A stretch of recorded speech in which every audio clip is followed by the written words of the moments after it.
Once again, good evening. My name is Kojo. I'm the president here at our Monroe County Community College. And we want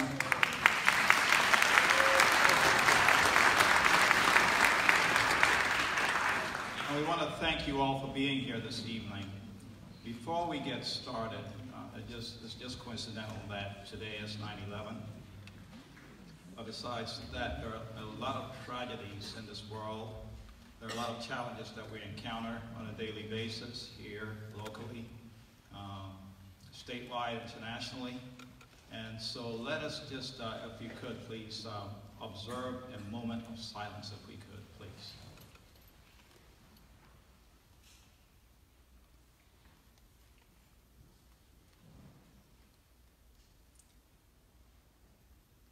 Thank you. And again, it's just a coincidence that we're holding this event on 9/11. And there were a lot of people who were involved in bringing this day, this evening to fruition. And I'd like to give credit to the two individuals here, Reverend Eccles and our own Dan Shaw.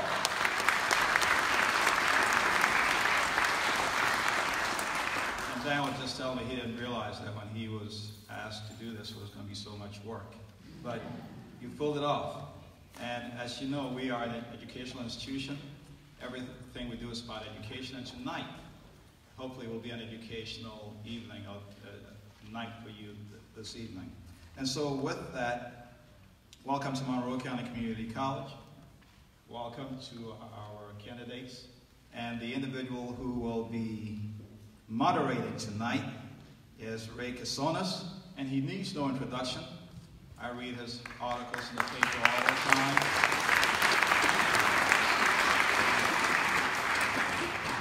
He gets applause even before he says a word, right? That's how popular he is. And it's my pleasure to introduce the moderator for tonight's candidate for Ray Casonas, a longtime reporter and columnist for the Monroe News. Ray became editor of the news last year, and this year added the Daily Telegram in Adrian. He's now regional editor. Regional? Yes, sir. Yes. It's a little scary.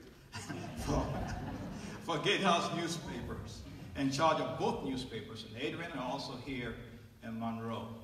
And so without any further ado, my part is done, and I'm going to hand over to Ray Casonas now. Ray? Thank you. Over to you, sir. Thank you. Appreciate it, everybody. Thank you for coming. I think this is great. Usually I'm a shy person. I don't like a lot of attention brought upon myself. This is going to be a 2-hour forum. We have questions that have been prepared, but we are collecting questions from the audience. We have our students there from the community college that will be gathering anything. Just hold them up and they will collect them for us, and then they will be brought over here. We ask that the candidates keep their answers to 1 minute, please. They have a timer right there, so we can get through this, because we do have a lot to go through. So, let's see. Without further ado, let's introduce, and we also have a system in place where everyone will be asked a question first. Don't ask me to explain it because I don't know how it is done, but we do have it in place because we want to be as fair as possible. And civility, of course, always rules, candidates. So, let's get started with introductions. Please hold your applause until we are completed down the line, please. Excuse me. Start over here, incumbent Congressman Tim Walberg, Republican from Tipton. Next to him is Democratic challenger Gretchen Driskell of Saline. Then we have incumbent State Senator Dale Zorn, Republican from Ida. His challengers, Bill LaVoy, Democrat from Monroe. Next is incumbent Republican Representative Joe Bellino Jr. from Monroe. His Democratic challenger, Michelle LaVoy of Monroe. Then we have incumbent Republican Representative Jason Sheppard of Temperance. And next to him is Democratic challenger Ernie Whiteside of Monroe.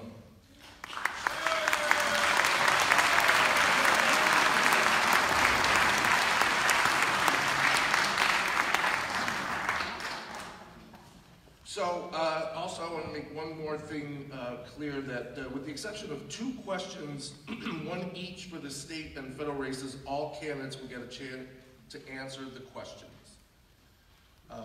And then we're going to take turns on who goes first. So, let's get started. I think we're ready to go, right? So, number 1. Oh, if anybody cares, I have not seen these. I was not involved with the questions. I don't know if anybody cares.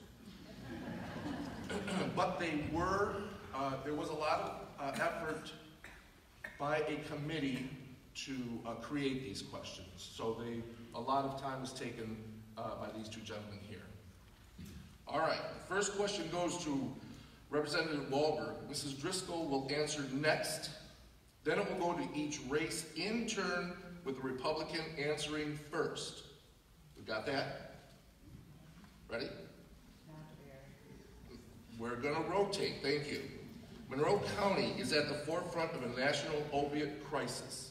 Please share specific actions you will take to help residents of your district whose lives have been ravaged by this crisis. You might mention whether you favor better treatment facilities and how you would pay for them, and whether you support more access to alternative drug programs. Thanks, good question. It's a question that touches all areas of the 7th District, not just Monroe. Though Monroe has been hard hit with the opioid issue. It's not what I will do, it's what I've done already and will continue to do. We've had the privilege of putting through a very significant, almost 60 bill package in the U.S. House, sent to the Senate. Most of those have come back and ultimately gone to the President for signing. That dealt with intervention, that dealt with providing resources for recovery centers, providing training for educational professionals, law enforcement, community leaders, etc., on taking note of where this is happening and how to get to the basis of it. A couple bills that I've passed, bipartisan bills with Debbie Dingell as my prime co-sponsor. One dealt, it was called Kate's Law, and it was a law that, Jesse's Law. It was the opportunity to make sure that our hospital officials take note of problems that people have had before coming in for surgery, make sure that they are not prescribed any type of opiate. And the second bill was a bill that allows in hospice centers the disposal of unused drugs, not simply in the hospice center itself, but also in the residence of individuals. At this point in time, until that law was passed, there was not the ability to take care of that.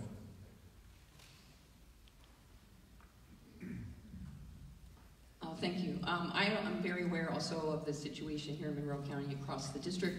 As mayor, we addressed that in 2012. What we need to do right now, first of all, fundamentally, is make sure we have affordable health insurance so people can actually access health care coverage, and especially community mental health services. So we have a lot of folks that are trying to be in recovery. They need the help and support. And while I appreciate the efforts Congress has made to date and the President, it's woefully inadequate for the amount of money we need in the communities in this district and across the state and across the country. We need engagement centers, we need rehabilitation centers. Every county in the 7th is starved for ability for rehabilitating their citizens in their community. We don't have those facilities yet. Also, I completely support medically assisted treatment. That's the way to go at this point. We have to also make sure that we are tracking the drugs that are out in the community, and I know that's being done at the state level much more effectively. But at the end of the day, we need to make sure we have Medicaid. Do not touch Medicaid. Over 25% of the Medicaid population is in recovery, and I believe that we have a lot more work to do than what the federal government's put up to date. Thank you.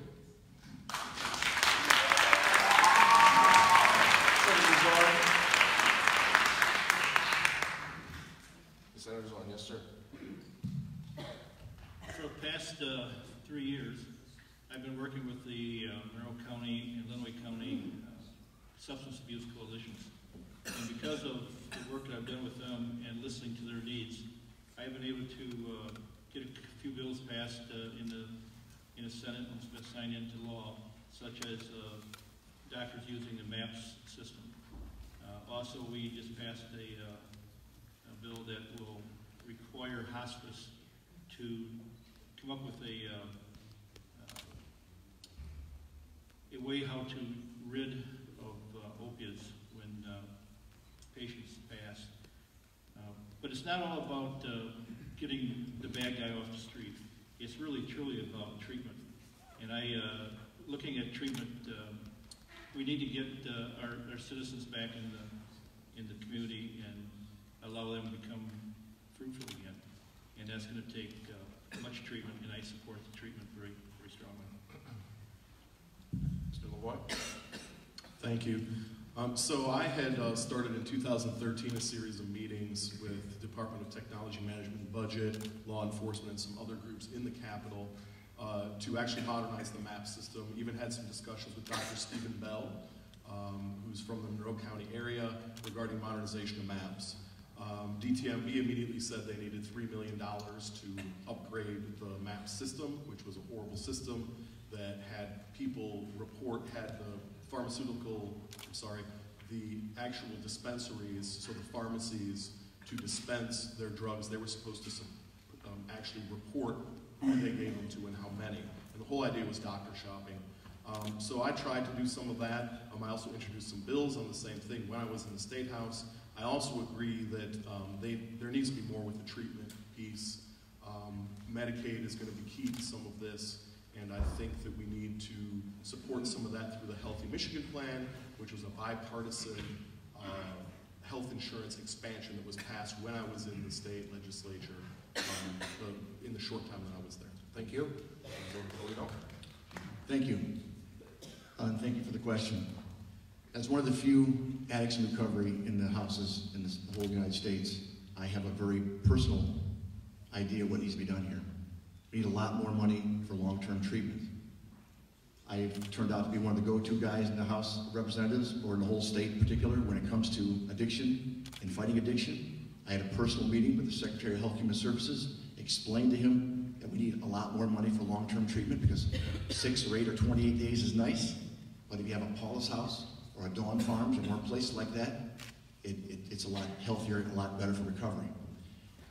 There's no silver bullet when it comes to addiction. Kids are touching opioids at a very young age, so I've introduced a bill with a locking pill bottle cap to keep young children out of the medicine cabinet. Sure, they can steal it and they can break it, but Grandma or Uncle Jimmy or Neighbor Joe is going to find out who did it. But when they take 1 or 2 out, when they pilfer it, we never know about that. So I'm working hard now to push that bill through. Thank you. Thank you. Mr. White? Thank you. I don't think that my opponent and I are that far apart on some of what he said. I agree with a lot of it. I think this deep into the crisis, it's the recent bill he had with the locking pill bottle cap is a good start at making a difference. But then what happens when Grandma finds out that little Johnny took the pills? We need to make sure that there is support in the community so that families have somewhere to turn for help and that there is a continuum of care with that. So everything from the engagement center to long-term medically assisted treatment, all of that. So I agree with a lot of what was said here. I also look at it too as an opportunity to talk about revenue sharing and strengthening our communities. Because when somebody gets out of treatment, where are they going to go back to? We want to make sure that our neighborhoods are strengthened, that there are jobs to go to, that there's a whole support system. And we need to make sure that our municipalities and the boots on the ground have the funding that they need to make sure that they have the resources available for the communities and those that are in need of help. Thank you.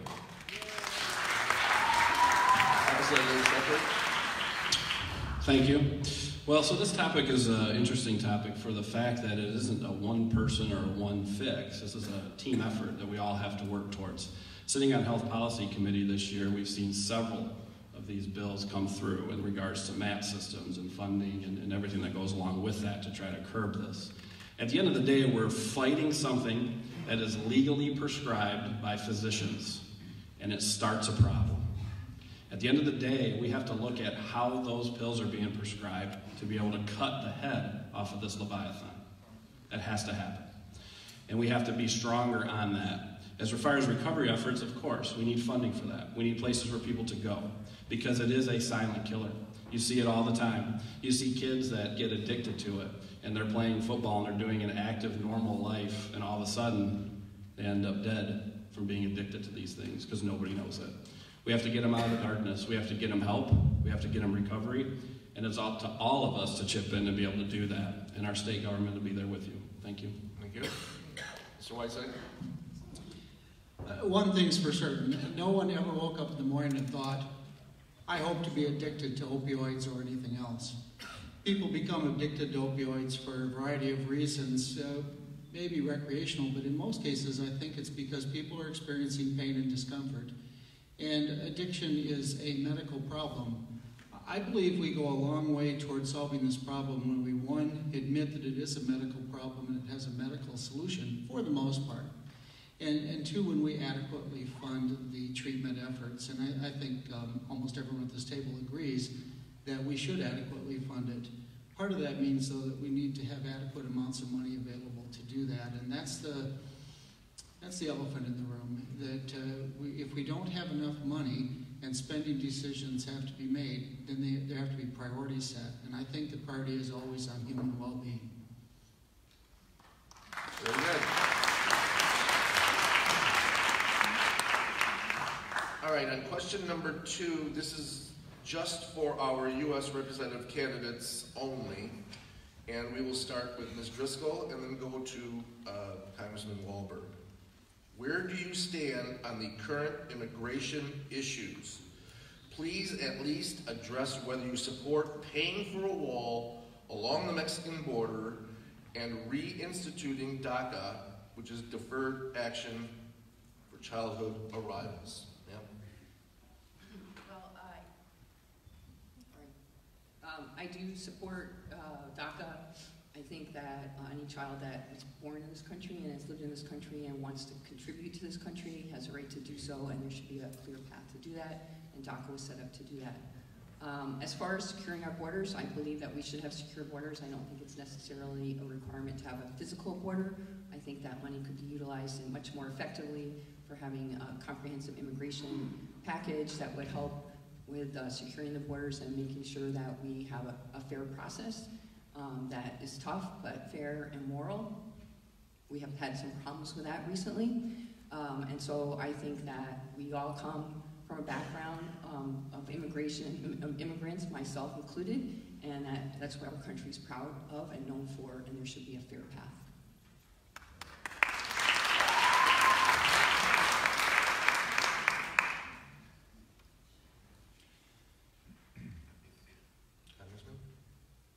I certainly support securing our borders. Today we're remembering 9/11, something that changed the course of this country. There are terrorists, there are people with untoward purposes that want to cross our borders. And a nation, as Reagan said, without borders is a region. How we do that is the challenge. Whether it's a wall or a fence or electronics or whether it's human protective forces, whatever it takes, we need to make sure our border's secure.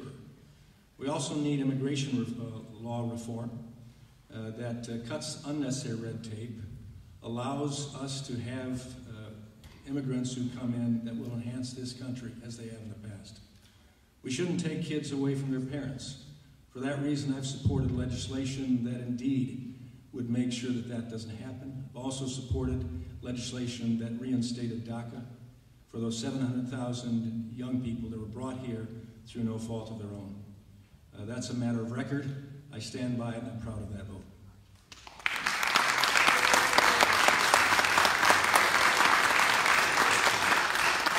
Thank you very much. We are going off our script just a little bit because we have a question from the audience, and we are going to use this in place of the original number 3. So this question goes first to Mr. LaVoy, then to Senator Zorn. Then we'll move down the table with Democrats answering first. Question is, the poverty rate hovers between 10 and 12% in Monroe County. what have you done or what will you do to support people in need in our community? Is there specific legislation you can refer to that you supported? That's a harder one with specific legislation, but I believe that increasing earned income tax credits is one way to do it. I also believe that possibly increasing the actual amount of time that someone can claim unemployment because it's a program that they paid into. It's unemployment insurance is what it's called. So I think my record is pretty clear when I was in the State House that I supported any kind of earned income tax credit legislation. The specifics escape me. I can pull out my phone, but I couldn't probably find it in the next 20 seconds or so. So I do appreciate the question. Also, I think personally, helping out and volunteering at food banks, at homeless shelters. I'm a big supporter of Oaks of Righteousness. I think that Pastor Heather Boone's doing a great job with that organization, and I think my time's about up, so I will defer to Senator Zorn. Thank you. Senator? Thank you. Now, a few years ago, we enhanced the Medicaid, and I was in favor and voted in support of the enhancement.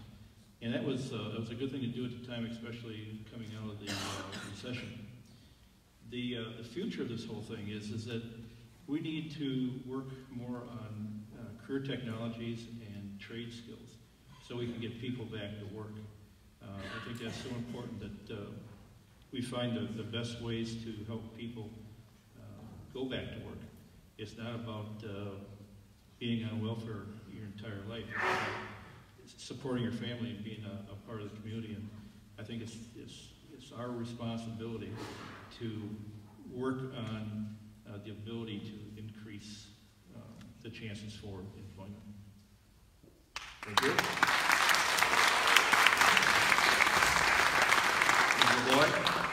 So in answer to one part of the question, having not been in Lansing, I haven't proposed any bills or any legislation, but what I have been doing is working here in the community for years through the United Way, through the YMCA, and other organizations to get at the root of some of the problems here in our community.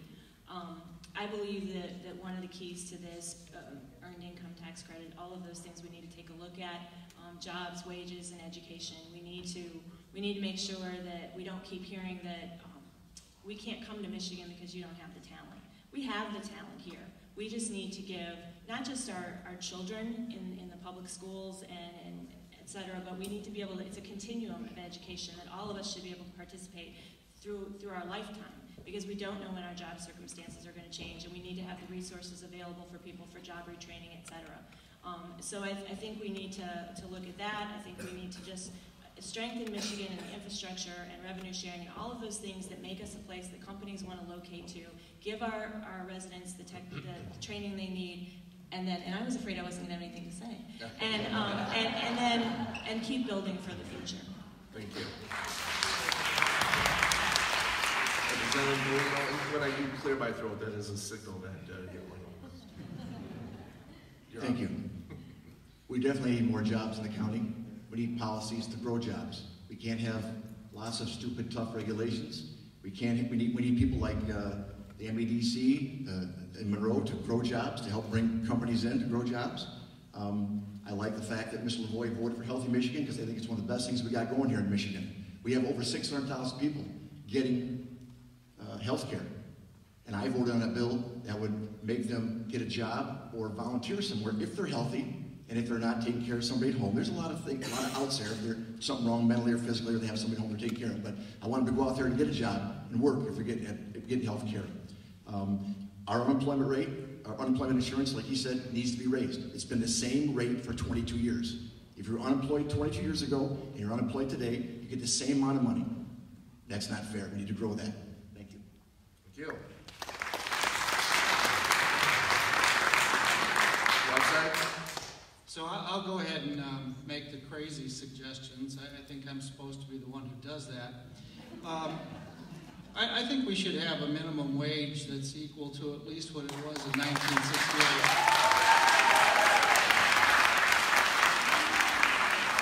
I think that a growing number of jobs are lower quality jobs, fewer hours in many cases. And so we need to make it possible for people to live who have lower incomes. And one of the ways, and this is kind of my specific contribution, we can reduce the cost of living for people by making sure that the residential electric rates are at least as low as the commercial and industrial rates so that people aren't costed right out of living in their own homes. We also can roll back the clock on some of the reforms that were mentioned earlier. The earned income credit should be restored, and so should the extended unemployment periods. These are things that help people through predictable periods in their life when they might not have income for a period of time.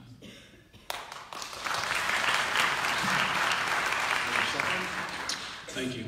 So it's always interesting when we get to these topics because what I like to see is I'd like to see government kind of get out of the way when it comes to a thriving economy and allow businesses to grow, to allow employment opportunities. Obviously, you also have the section of our society that needs that hand up to help them. And we got to continue that through the state the way we do, because at the end of the day, they have to have a pathway to lead to success. And I totally agree with the earned income tax credits and the things that the legislature tries to work on, but ultimately, an educated, a working society can solve this issue. And we all have to work together to do that. And it doesn't just take government to fix it. There's a lot of private organizations, there's a lot of organizations that are out there to help. And because of that, we work as a society and a civil society. So for us to have a nice balance between what can be done at home with organizations and what can be done at the state level, that's how you solve these problems, by working together with those organizations and with the state of Michigan.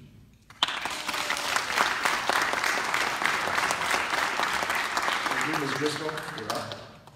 As a state legislator, I introduced was part of a package for earned sick leave. That's really important for our minimum wage earners that they work the hours, but they can't get paid if they get sick. Also, equal pay for equal work, that's related to women making less than men. Many of our heads of household with children are women, and they need the equal pay for equal work in order to keep their kids out of poverty. Additionally, I was also on the United Way board in Washington County for many years, and we worked on financial literacy. So one of the issues is payday loans. People that are making money, a lot are losing a lot of that money. So that's a challenge.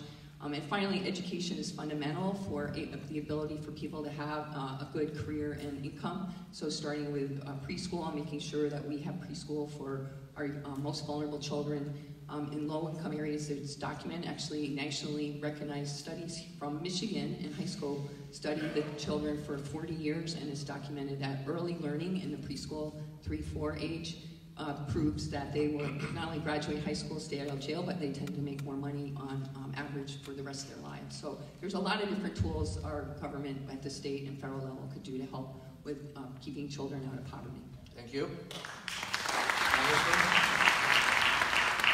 I think we can start out with the fact that we have to, in a society like ours, have a social safety net that's there to meet the needs of people who, through sickness, infirmity, disability, or a significant downturn in their own personal ability to achieve the resource they need, that there is a social safety net. As temporary as possible, when possible. But the best way to ultimately repair all of this is to have a growing economy. And thankfully, as a result of the tax cut, tax reform bill that we passed, we've seen an economy that's grown right now 3.9% unemployment rate. There are more jobs today going lacking for employees than employees to fill those. Training has to come in. That's why we've passed career and technical education bills that put the opportunity back to the states with the block grants to fund those, so it works at the local districts to meet the needs of the local communities. So all of that goes together, and the economy grows. Could I have a few seconds because of the noise that stopped me from answering? All right, go ahead. Yeah. Just a couple seconds, please. Bottom line is, government getting out of the way has produced 4.2% GDP growth that is still continuing. That allows people to expand and enjoy the fruits of this great society.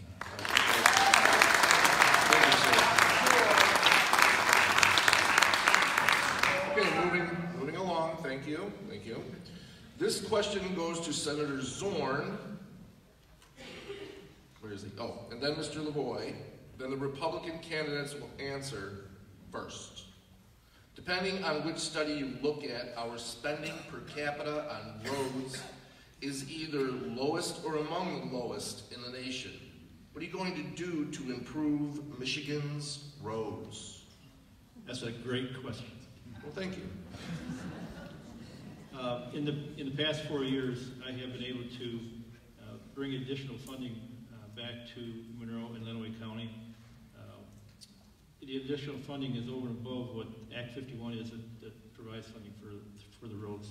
I think it's so important that we as legislators look in every nook and cranny to find additional funds to bring back for roads. Here in Monroe County, we brought back $5 million for Samaria. We just got money through $3.5 million for Stony Creek.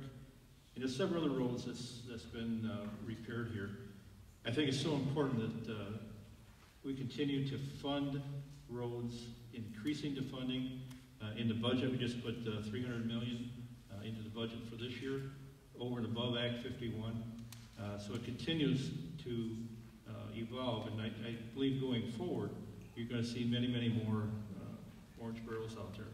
But it's all about bringing additional money back for roads.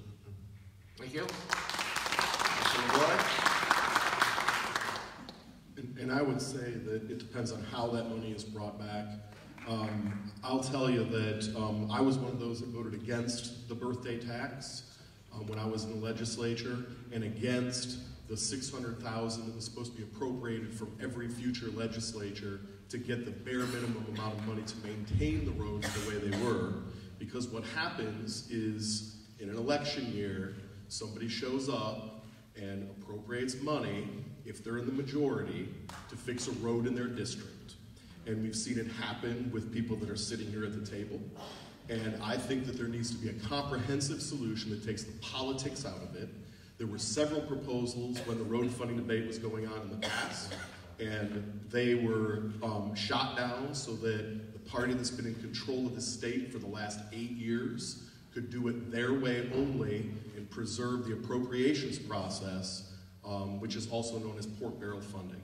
So I'm out of time. Thank you. That's my response. Representative Bellino, you're up. Thank you. We also this year appropriated $175 million more of extra money we found somewhere. It wasn't tax, we didn't tax you for more money. $175 million more, which we spread out through the state through Act 51, and the Monroe County Road Commission got $1.2 million. I was part of what Senator Zorn said, helping with Stony Creek Road to get that done. That is the worst long road in the county, and it's being done right now. I'm happy to be part of that. But more importantly, I had a personal meeting with the Michigan Department of Transportation's director, Kurt Steidl, 3 weeks ago, and he mapped out a plan for me. He says, Joe, we need $1 billion more a year in 6 years for roads. If we're going to keep up with this, if we're going to keep replacing bridges and redoing our roads, $1 billion more a year, you guys got to find more money. And that's going to be the big problem. How are we going to find more money? If I put on the ballot, I want to tax you 20% more for roads, what's going to happen? We're going to get it voted down. We got to be creative the way we do it.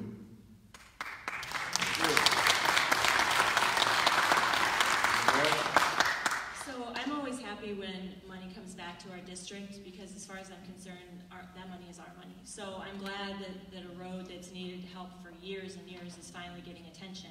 But I believe we need a more solid plan than every couple of years we've find money, which I don't understand how we just find money in the budget. But maybe I'll get the opportunity to understand that a little bit better if I get to Lansing. But one of the things that hasn't been talked about right now is weight limits with trucks. We need corporations to be successful in Michigan because we need employment, we need jobs, but we also need them to take responsibility. And we need, if the trucks on the roads are among the heaviest of weight limits, maybe we need to take a look at that as well. and maybe they need to be paying a little bit more in. I get this question on the door a lot, and what I will say is that we cannot build our roads on the backs of the taxpayers constantly. We need to think about out-of-the-box solutions because we are so far behind, it'll be really hard to catch up. Thank you. Representative Sheppard.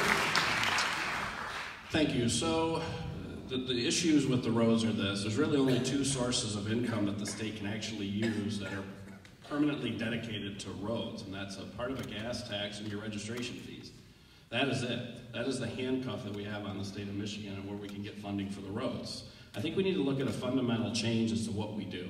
With the $1.2 billion roads package that we passed last term, $600 million was coming from new income, and the second $600 million was coming out of general fund. The problem with that is it's not a sustainable solution, because if you take $600 million out of our general fund, we only control $9 billion of our general fund, you know it's got to come from somewhere. At the end of the day, we have to look at Act 51. I have a roads innovation package that me and a few of my colleagues introduced, and what that does is allows some innovative technologies to come into road construction. We're under an old guise of $1 million a mile to pave a road. That's ridiculous. I think that there's ways that we can look at making our roads better and using new technology to do it.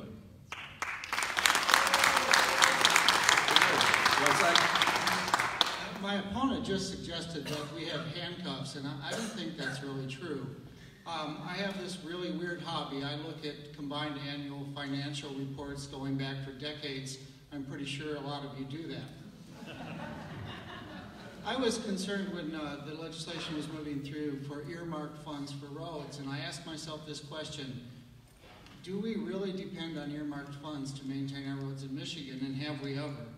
And the reality is that we've always maintained our roads as long as I was able to discover, in large part from the general fund.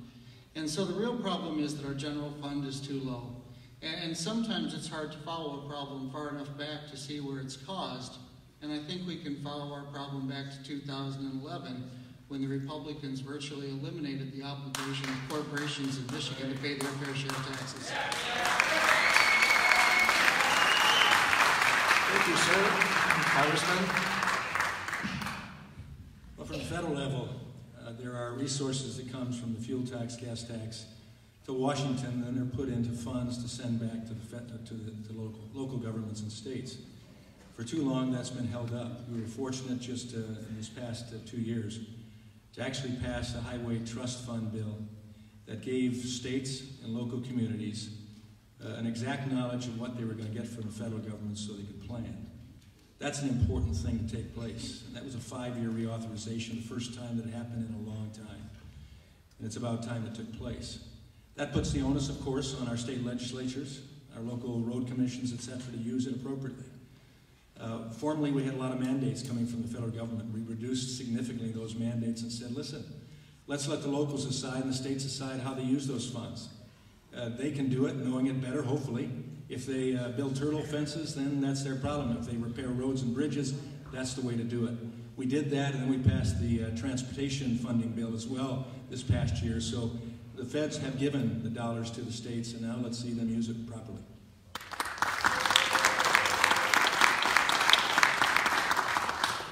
As a mayor that did a lot of advocacy for road funding and actually worked with your Monroe Road Commissioner, Royce Manico, over the years, and also Lamar Frederick, I'm very aware of the challenges and how the formula works with state and federal government. I would say, number one, I did vote against the road package for the same reason, that it took money from the general fund.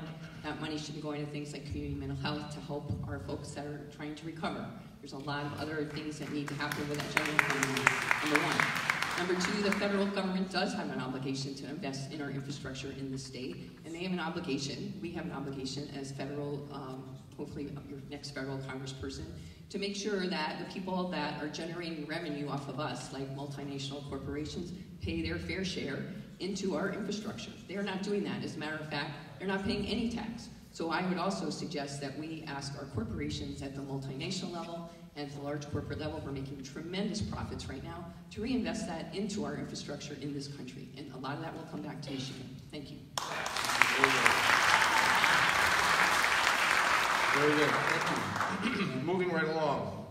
This question begins with Representative Bellino. then to Ms. LaVoy. As we move down the table, the Republicans will answer first.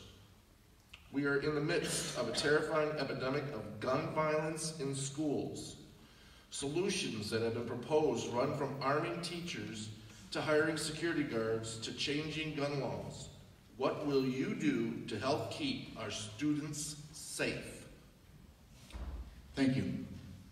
First of all, I've met with the superintendents at least twice in the last year, and that's been the first question they've asked me. And I've told them, I don't want guns in schools. The superintendents don't want guns in schools. The teachers don't want guns in schools. I don't want guns in schools. I love the Second Amendment, but there's no room for guns in schools.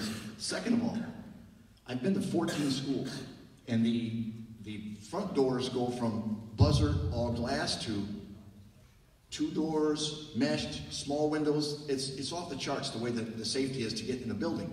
If you want to go to my high school, St. Mary Catholic Central, you buzz it. If they don't let you in, there's a big glass door to break in 30 seconds. But if you go to Triumph Academy on Vivian, you got 2 big doors to go in with small windows. We need better school safety to get into it, so it's not so easy to get into schools. So no guns in schools and better safety in schools.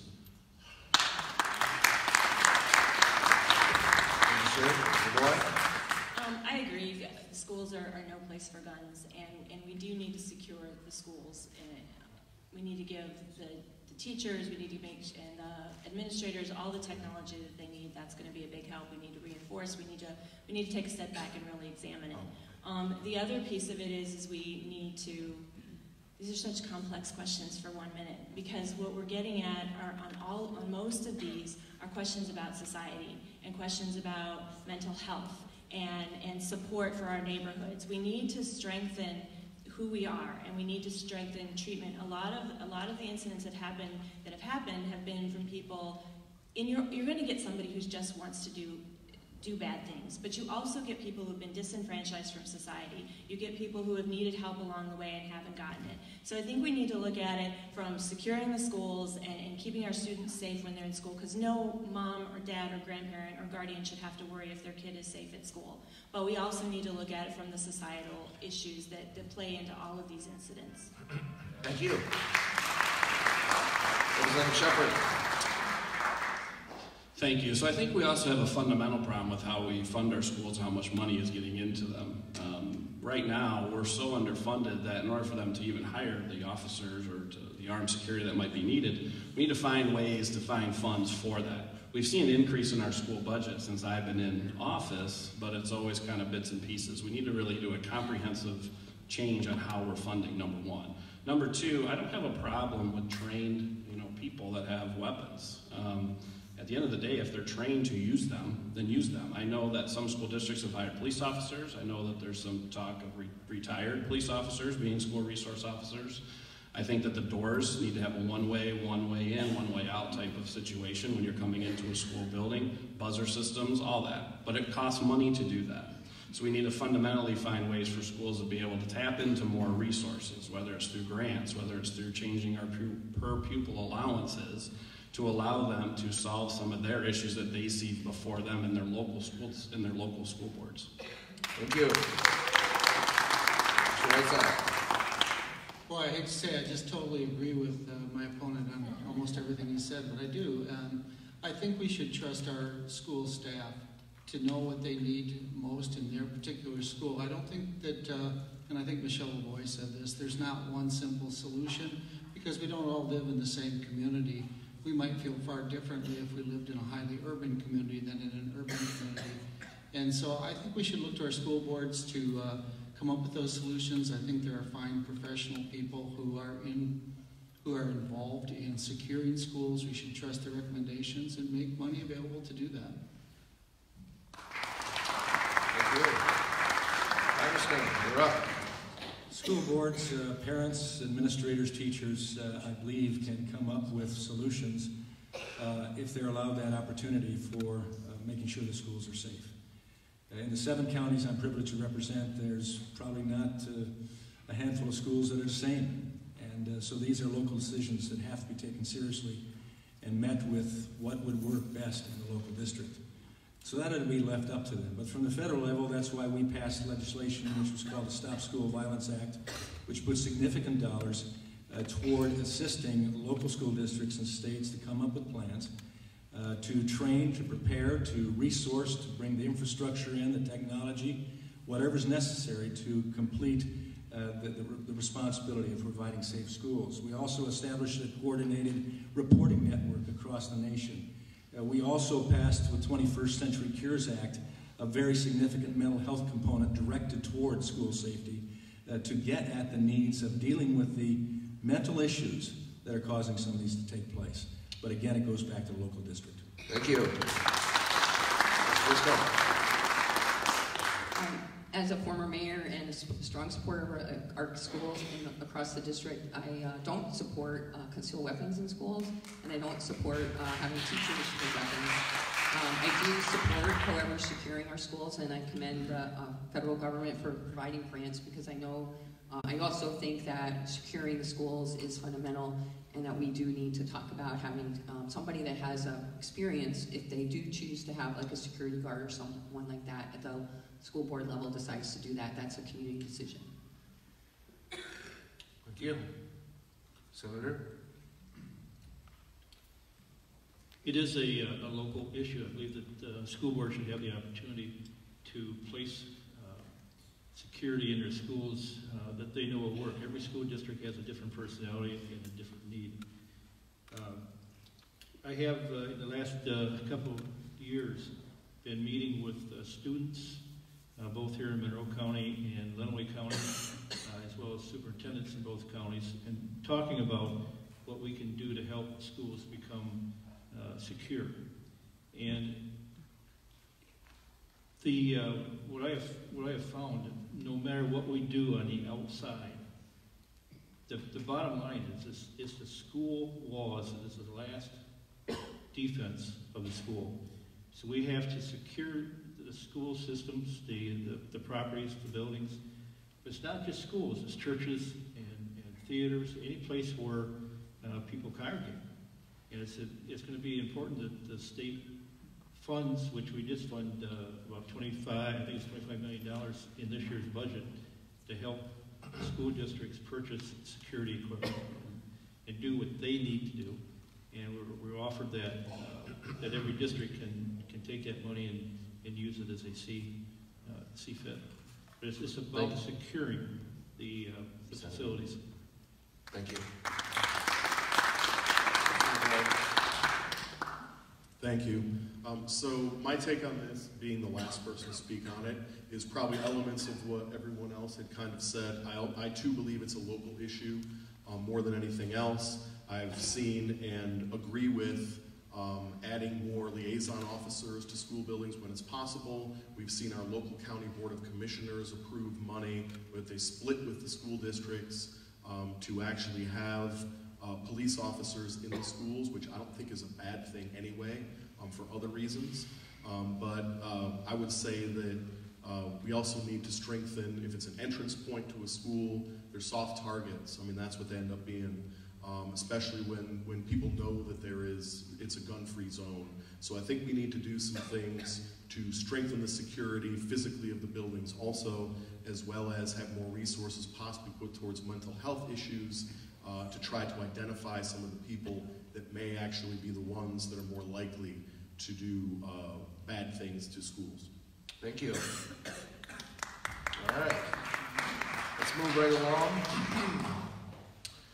This question goes first to Ms. LaVoy, then to Representative Bellino.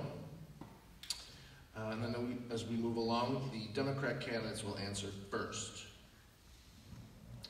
Studies show that Michigan children are falling behind other states and that U.S. children are falling behind other countries. Some people say the solution is more competition, either through vouchers or charter schools or other methods.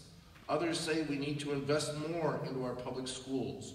What is your plan for improving education in Michigan and the U.S.?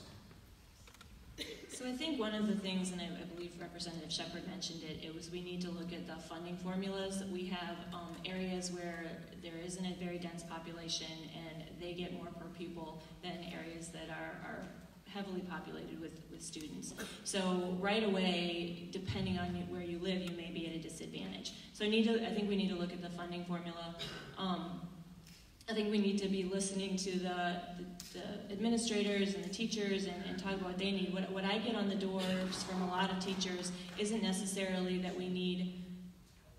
One of them said to me, I would like to make more money for my family, but that's not what it's all about. I would like you to find enough money to hire another teacher so I don't have 30 kids in the classroom with me, so that I can do a good job, so I can teach. So we need to look at our funding sources. We need to think out of the box, and we need to stop giving money on the front end, because there was a budget item that was passed that gave a lot of money to the schools this year, more money than they've had in a while, but then we took money out the back door when we had public school millage money that now a portion of it will go to for-profit charter schools. So we gotta stop taking it. Thank you. Bellino. Thank you. I was on this college's board for 15 years. And after a couple of years, I was appalled at the amount of A-B students that came here from high school that couldn't write a paper or do basic math. So we got to make some changes. While I was on the board here, I helped push for the Career Tech Center to be built.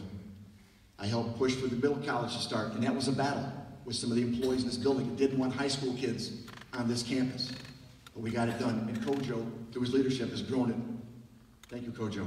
This year, public schools get $14.8 billion, 26% of the total state budget. We have a funding problem, but we've got a lot of money out there. We've got to use it wisely. Schools sometimes don't use it wisely. Luckily, in Monroe County, when we passed this year's budget, we did a 2X formula, meaning if you were a richer school from an area that got a lot of dollars from business, you only got $120 per kid. But all but one of our districts in this county got $240 more per kid. That was good for us.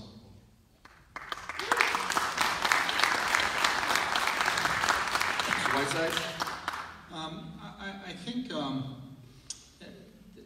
I think I would look a little bit over the pond to Europe. I know this is a very unpopular idea to think somewhere else in the world they're doing it better than us, but I think a moment ago we already said that they are. And most of what they're doing over the pond they learned over here from ideas and recommendations made in America and done there, but not here. So here's what I'm going to suggest. We need to stop teaching to the test. We need to stop designing education models around business finance. They should be schools, not businesses. And then finally, I think that what we need to do is think about the long haul of education. Schools are more than schools today. They're part of a community. We need to integrate wraparound services starting at an early age. And maybe our young people are more ready to move on to college at a younger age than they used to. We're already experimenting with middle school. Maybe it's time for us to start working kids down a technical degree path or an associate's degree path a couple years earlier. Thank you. Sheppard? So my opponent must have read some stuff that I put out there about teaching to the test, because that's exactly a huge problem that we have in this state. We've changed our testing system so many times and educators are trying to keep up with it. And we've actually lost classroom settings that we've had in the past. I mean, I had shop class, there was a home ec class, there was classes that were offered. They don't even have those anymore, because all their time is spent making sure that these test results come to this amount so that their funding doesn't get hurt. When you start tying that together, you have a problem, okay? Thank you. So what I'll say to that is a big problem that we have. We gotta make sure that our kids, when they come to school, that they're being educated in a way that helps them grow. Not everybody learns the same, not everybody is equipped the same, not everybody can do the same stuff. Some people are great at career tech. We need to have those opportunities. Some people are going to be great, you know, at college level and being doctors and lawyers. Great. Hone that in. That's what we have to look to. It's not a one-size-fits-all approach. And that's how I look at this education. Thank you. Ms. Driskell. Education is fundamental for the success of our children, and actually as adults, the opportunity to get new training. So I commend the community college here for the great work that you've been doing. I would just say that we do have a very important role at the federal level to make sure that we have equal access to public education. As I mentioned, it's fundamental to successful equality of opportunity. And as I said earlier, Head Start and universal preschool, or the ability for children in the low income, especially the low income areas of our state, communities across the state of Michigan. That's a really important thing that we need to be doing to provide economic success for those children. As far as teaching to the test and Proposal A, specifically the finance model here is broken, Proposal A, and we've talked about that a lot. I'm hoping that whoever ends up getting elected in the fall works hard on that, because we do need to change our model. It was based on a growing economy, and we are now coming back, but we have a long way to go from when we were established in 2008, the revenue. So we have a lot of challenges ahead of us. Thank you. Thank you. Article 8, Section 1 of the Michigan Constitution says religion, morality, knowledge, being necessary to good government and happiness of mankind, schools and the means of education shall forever be encouraged. That's responsibility of the state, to encourage education and the opportunities for education. And that's a wide-ranging opportunity, because each child is different. All 3 of my kids were different. All 5 of my grandkids are different, and probably be different in their learning capabilities as well, and the sweet spots that they are looking forward to finding in the future. So expanding those opportunities that meet the needs of each kid. When you go to the U.S. Constitution, it says nothing about the responsibility of federal government for education. That's why we've been devolving, and I think rightfully so, the authority, the control, and the dollars back to the state, doing away with No Child Left Behind, doing away with Common Core mandates, doing away with career and technical education mandates, and giving that back to the states with the dollars, so at the local level they can make those decisions and can compete in a world that is going to be full of competition. And we ought to achieve it here in Michigan and other parts of the state. Thank you. Mr. LaVoy. Thank you. So when I was there, I actually voted against a couple of the education budgets. In the State House, it's kind of interesting. You get to vote, you get 2 votes for the budget for the state.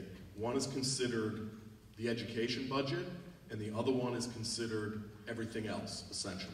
So when the budgets are put up, we don't get line item voting on more than that. It's 2 votes. So if there's something in there that, say, puts more funding towards for-profit charter schools that's in an education budget, even though the overall increase in education funding is there, does that warrant a no vote on the whole thing?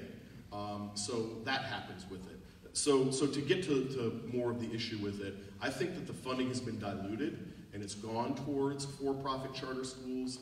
Charter schools have been in Michigan for years now. Michigan has the most for-profit charter schools of any state in the country. And where have we gotten with our education system at this point? And I'm sorry, but I'm out of time. Thank you. So even though we have funded schools, the most funding in the history of Michigan at $14 billion, the fact is we have to take in, I want to say too, the per pupil funding is the most it's been in 10 years. So our increasing in education is definitely going up, and it has been going up since 2011. But here's the whole crutch of it, is that the system is broken. The funding mechanism that we currently have for education is definitely broken, and we have to change it. And I've been working towards that end, and it's very important that we find a mechanism that's going to work into the future, because it's up to us to give opportunities to our kids so that they can find their pathway in life. And that's what I hope to do is help our kids. That's why career technologies are so important coming back, is because there's a lot of good jobs out there in skilled trades. Thank you.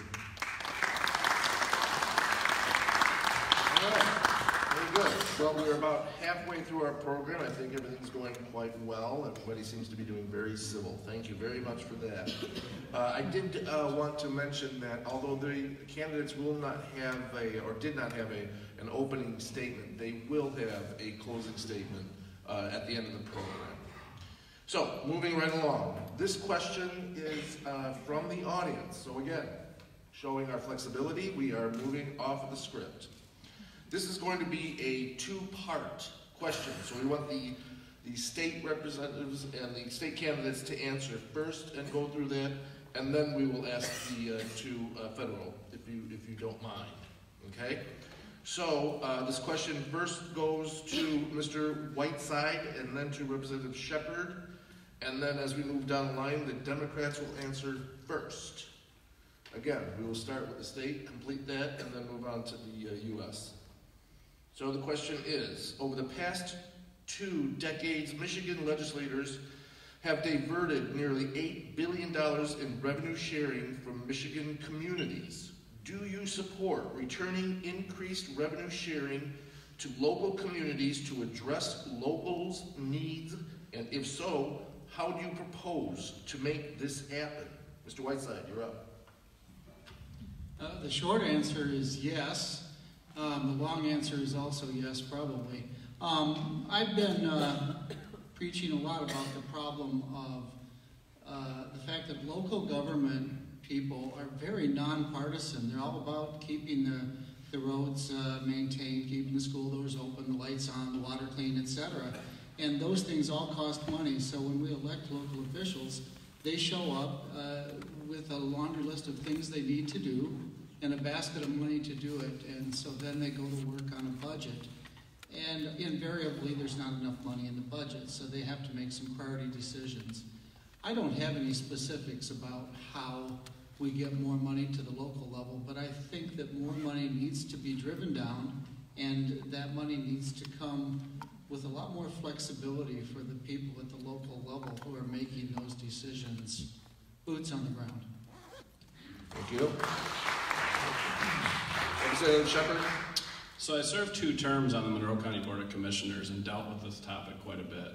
The one fundamental piece that we need to talk about the most is the state unfunded mandates that are put on our local governments. Okay, that's a huge problem. When we have unfunded mandates and say, this is what you're going to have to do and find a way to pay for it, it creates a little bit of a trouble with that. And we have seen the revenue sharing decrease. And what we have to do is come to the conclusion that obviously when the economy is in a part that it was several years ago, all revenues are down. So you start trying to piece together whatever you can. Well, now that we're seeing the uptick and now that we're seeing our state on better footing, it's time to start looking at how do we get more money down to the locals? How do we change some of our unfunded liabilities that are pressing on the locals all the time, the mandates that they get put on them, and have some synergy between the two. And that's what we're seeing now. The topic is being talked about a lot more based upon the fact that the economy is getting better. So it's time for the state to come back into the local governments and help them out and get them back on equal footing as well. Thank you. Mr. LaVoy. Thank you. I've always been a big advocate of local control, and I think that tax money is better spent locally first, then at the state level, and then at the federal level. What invariably happens is you get less of it back the further away you send it. So I actually think it's about time for revenue sharing also to be restored to local governments, where citizens and residents tend to get a better bang for their buck on the taxes that they pay. So I would be an advocate in the appropriations process, although I kind of told you how it works. In the state house, you get an up or down vote. In the Senate, it's split up a little bit more, but there aren't like a ton of bills to do where you can make a decision on that. But I do think that it's time to look at that, and I think that the state, maybe, if the state can't give us back at the same rate that their revenue is increasing, maybe we shouldn't give it to them at all at the beginning, and keep more of it locally and have it collected at the local levels, and then Lansing can figure out how to fund it. Thank you. Appreciate it. Senator Zorn. Thank you. I spent time on the Raiseville Township Board. I spent time on Monroe County Commissioners, and I know how important revenue sharing is to local governments. What we can do is immediately we can reduce the amount of mandated unfunded mandates, not only to local governments but also to schools. They have unfunded mandates too, and allow them to spend the money that is appropriated in whatever ways that they feel that is important to their districts or the community. I think our local governments has a better feel for their local community, and that they know where the money needs to go. They know that it's up to them to take care of their community, and I trust our local township officials and county officials, school officials, that they know where they need to put funds at. So we need to give them the opportunity to spend it as they see fit. Thank you. I'm very happy to hear from our current legislators that they are opposed to the unfunded mandates. They're concerned about them. I too am concerned about that as clerk treasurer for the city of Monroe. I sit in those meetings both on council meeting night and then meetings with department heads, etc. How are we going to get what we need to get done? How are we going to provide the basic services to our residents that they depend on local government and only local government to provide for them, with while our revenue sharing has been cut back and while other things are going, while the personal property tax was chipped away at.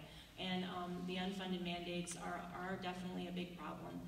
I too believe that local government needs to be able to control its own funding.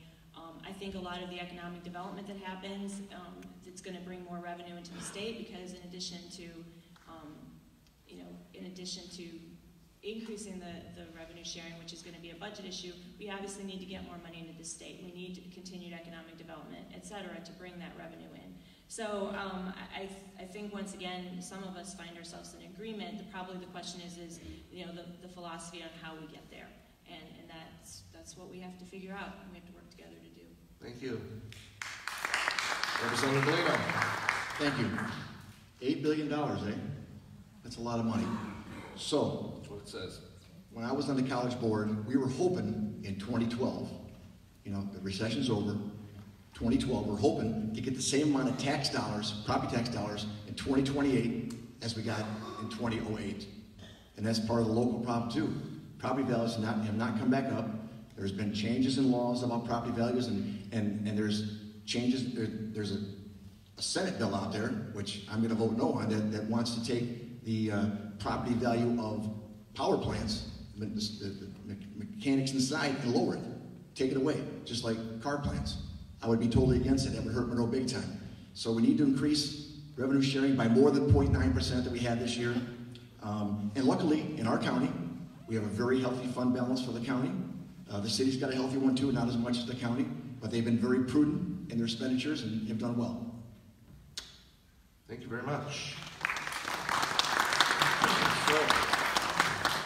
So moving to part two of this question, we now address the United States candidates with the question. The Federal House Ways and Means Committee recently unveiled a package of bills on the state and local tax, or SALT, deduction to remove the 2026 expiration date of the current $10,000 cap on deductions for individual taxpayers. Okay? Do you support this proposed legislation to remove the expiration date and have the deduction cap for individual taxpayer become permanent? Ray, may I say I'm glad it's a federal question, because that was a maze to get through. That was a federal tough question on that one. I need a nap. Thank you. Ms. Driskell, we'll start with you. Well, if I understand what you're saying clearly, what I thought I heard is that the deduction that's currently in place would be extended permanently. The 2026 expiration date of the current $10,000 cap. And the question, so the question is, do you support the proposed legislation to remove the expiration date and have the deduction cap for the individual taxpayer become permanent? Well, so that's a challenging question, because it affects each state differently, state and local taxes and the impact. So I guess my general position and statement would be that I support the tax bill that is in place currently. Has not helped as many citizens as was projected, and I hear from citizens every day that they're not getting the tax break that they were pitched. At the same time, we're hearing that there's a $1 trillion deficit, and Social Security, Medicare, and Medicaid are put at risk because of that. So in general, my position is that we should be supporting individuals having our middle-class families and lower-income families are really struggling. They're working harder, they're not getting ahead. So if what you're saying would help our middle-class and lower-class families, I fully support that. Thank you very much. You can have this question if you'd like. Congressman, would you like to give it a shot? You bet I would. All right. I voted on the original cap. Oh, well, there you go. And it's a good cap. It was a compromise cap. It said basically if you're paying a property tax of $10,000 or more, we're talking about if you're living in the Hamptons, if you're living in some extremely high rent districts, as we call it, we're talking about states like New York and Illinois that have tremendously high taxes on their individuals. And we're expected as a state of Michigan that has relatively low taxes, property taxes especially, that we're going to pick up the slack for states like New York and Illinois and California because they're taxing their people too much. We're going to help pay for that. I don't think that's right. So I'd be glad to see that cap extended, the date taken off of the elimination. I think it ultimately will. Or the states like New York, California, Illinois will ultimately reduce their taxes and stop hurting their taxpayers. Thank you.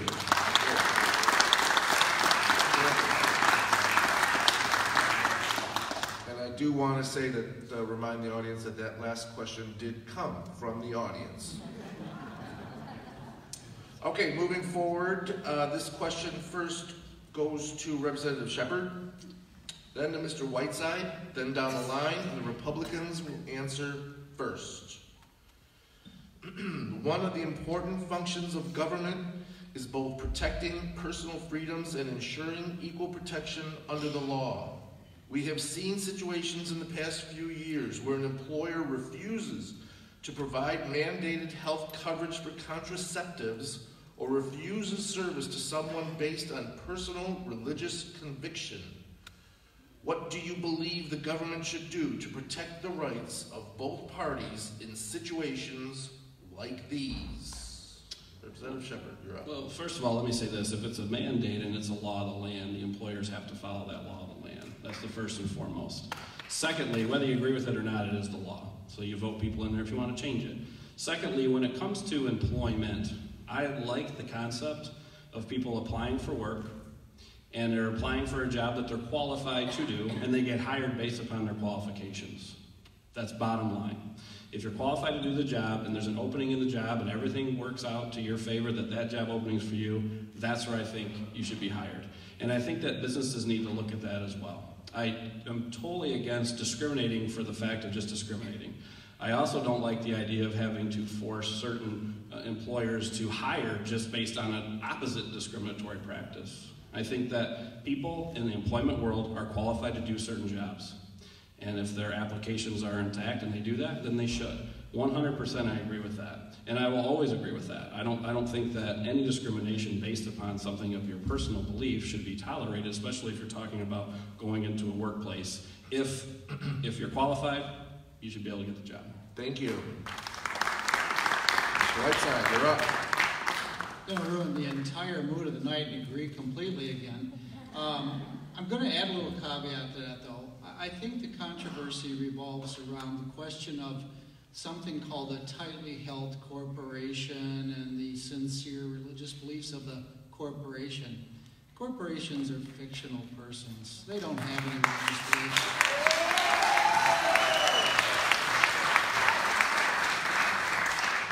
The only thing that's really tightly held is a sole proprietorship. And I'm going to get some boos on this maybe, but I think sole proprietors and private people need to be given a little leeway to go ahead and be rotten people.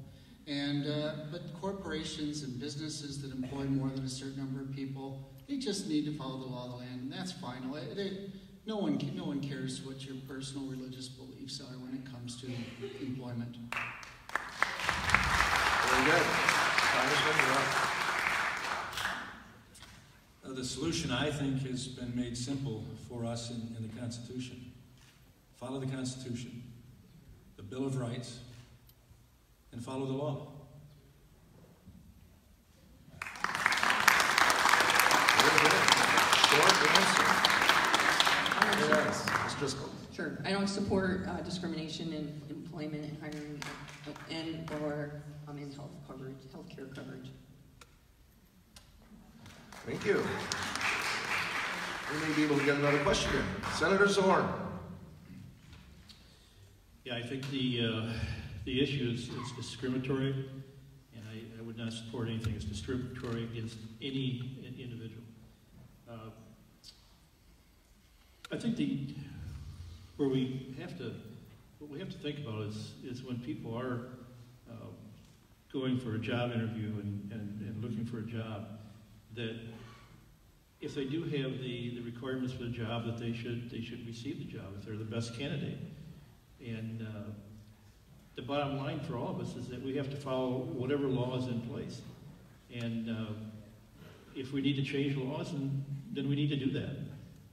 But I would say that I would follow the Constitution, the Michigan Constitution, and if we need to have something different, then it's time to change it. Thank you. Mr. LaVoy. I also have an issue with corporate personhood as far as the Citizens United case goes that the Supreme Court set. And recently, the people that currently represent us that are at this table in the state level codified that, and I have a problem with that too. So to me, I tend to agree with Ernie Whiteside with some of this, that you have above a certain amount of employees, it shouldn't matter what the religious beliefs or of anyone higher up in the corporate ladder matter to people. So I think discrimination also is discrimination. The law is the law also, but if you're discriminating against somebody, you should be punished for doing so. Thank you, sir. Representative Bellino. I agree with Bill. Sorry to say. Thank you very much. But, no. If you're discriminating against people, you should be punished. We need, as corporations, and I own the stock of a corporation called Broadway Market, Sam and Fran's Broadway Market. I need to follow the laws of the land, follow the Constitution, follow the Bill of Rights. Thank you. Mr. LaVoy. Excuse me. Yeah, there's no place for discrimination in our society today. We need to figure these things out because we have bigger problems that we need to get to. We need real solutions to a lot of problems, and creating solutions by discriminating against others is just not where we need to be. It's unfortunate that we have to legislate this kind of protection, but we do, and we need to make sure that legislation is strong and is enforced, and hopefully we'll get to a point where we continue to foster better understanding among different groups, and we figure out ways, and I'm not trying to be all kumbaya here, but we really do need to figure out how we're going to get along and how we're going to go forward. And we're not going to do it if we're constantly fighting with each other because your religious belief is different than mine or your sexual orientation is different than mine. We got a lot of problems and we need to fix them, and discrimination is not going to help anybody. Thank you very much. Very good. All right, moving right along. Thank you. Now we are back to where we started regarding the rotation. So this question will go to Ms. Driskell first, then to Congressman Walberg, and the Democrats will answer first. College affordability has become a serious issue for American families. Students are graduating from college with tens of thousands, sometimes hundreds of thousands of dollars of debt. Solutions that have been proposed range from free community college tuition to forgiving college debt for students who work in public service for several years. If elected, what would you do to address college affordability?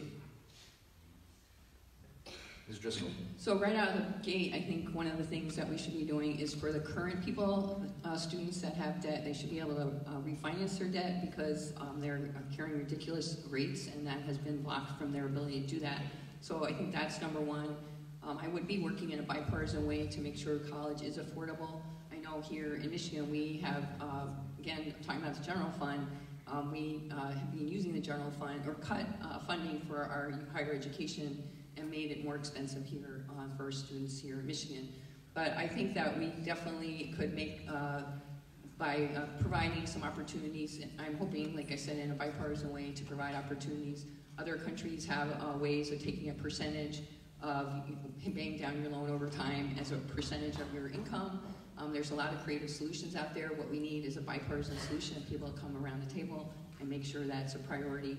I also think that community college is really, really important for a lot of people, especially here in the 7th, and I'm really proud to have worked with some of the community colleges and talked about programs. We do have a strong Pell Grant program now, and I think we can continue to make community colleges more affordable. Thank you very much. Congressman. The worst thing we can do is put the government in responsibility for loans. We did that back in 2008, 2007, and then 8, and set in a 5-year plan, and then it ballooned, as we said it would. It ballooned big time. And so many of those students that are still paying their student loan debt were caught in the trap of low interest rates initially that ballooned because the federal government got in the way.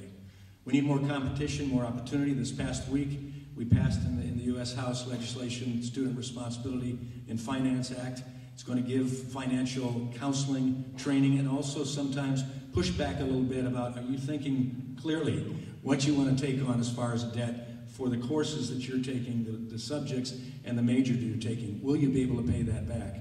We've also put legislation through that would give opportunity for Perkins grants, Pell grants to go in a wider spread, not only to our state universities and colleges, but also career and technical education centers, community college more so, and even apprenticeship programs, so people have real-world jobs when they get out to pay the loan back.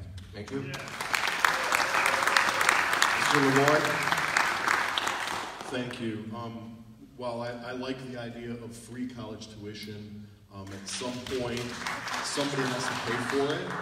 So for me, I like the idea that if you stay as an in-state resident for a period of time every year that you're in the state, working, paying taxes, the percentage of your debt should be forgiven. Now you can argue about how much of that would be forgiven, but I think that that's a reasonable, possible bipartisan solution to some of the college funding issues that we're seeing with the higher cost of higher education. That being said, the state could actually appropriate more money, right, and I've talked about that earlier, towards higher education, which would help to reduce tuition costs. So, so that everyone has a little bit of skin in the game with some of this. I think that a lot of those that were actually posed by the question itself, all of those should be considered, and probably the best way to do it is a little bit of each one of those. Thank you very much. Senator Zorn. It's interesting that question came up just this week. I've been working on a constituent problem that they got behind in their payments, and they came out with a $2,000 penalty, and I forget what the percentage of the interest was, but I think it's time that government understands that when our kids are going to school and they rack up all these costs, that they have to have the ability to help them move forward. And I think our penalties are too high, our interest is too high, and we need to control that better. But also understanding too that every little bit that government can help our colleges repair their facilities and provide funding for their facilities helps to keep the cost of tuition down. And it's very clear that, you know, by contrast, that a year ago, well, we had a couple years ago, we funded $3.5 million for this great college. And by contrast, I was able to get that money for the college. Public record, Mr. LaVoy voted against the appropriation. Thank you. Time is up. Thank you. Thank you. Ms. LaVoy. So I think we've made some really great progress with community colleges, with the increased AP courses and college credits that high school students can now receive. The middle college here in Monroe is a great opportunity for students to again get college credits, so that hopefully that'll reduce some of the investment they have to make as they go on to a four-year college, potentially. I also think that we have to look, I have a background in nonprofit, so I know that these endowment funds that a lot of the universities are sitting on have a ton of money in them, and maybe there's a way to incentivize some of the universities to use some of that money, not just for sports, but for other things to help some students get to school. And I know there's some of that, but maybe we can go farther. And my opponent sat on the board here at the community college, and I'm sure he's going to have an in-depth knowledge of this here, but this is just me, a mom, trying to say what I think some of the solutions are to this important problem that we are facing. Thank you very much. Representative Bellino. Well, I don't have all the answers, Michelle, no. But as a parent, and my wife and I, she can attest this, we worked hard to send our kids to school and to make sure they worked during school and to make sure they got out their degree, their 4-year degree, with no debt. But we worked hard with that, and we made our kids work, and they participated in that. And if you can't do that, if you don't have the ability, maybe they should be coming to our school here at Community College, or Jackson, or Wayne Creek, or somewhere else. This is the place we need to start. Too many kids today, they gotta go to Michigan State. They gotta go to Ferris. Well, if you don't make $120 grand a year, it's hard to get out of school with no debt. So I applaud the University of Michigan for saying that if you make under 65 grand, whatever it is, your kid, if he gets in, they'll pay for his tuition. Not his room and board, but his tuition. And that's nice. And I applaud Michigan for doing that. You know, being that they take kids from 145 countries, I applaud them for doing that. It's a step in the right direction. But the real answer is right here in this grounds right here. Thank you, sir. Mr. Whiteside, you're up. For every complicated problem, there's a perfectly simple solution that's probably wrong. I have a simple solution. Many years ago, my grandfather got a 10th grade diploma, and it was perfectly adequate, and he got through life just fine. Then we discovered we needed more education, so we provided more education. We didn't tell those young people that they had to pay a tuition. Maybe the solution is 2 more years of college at a public school, tuition-free, just like college.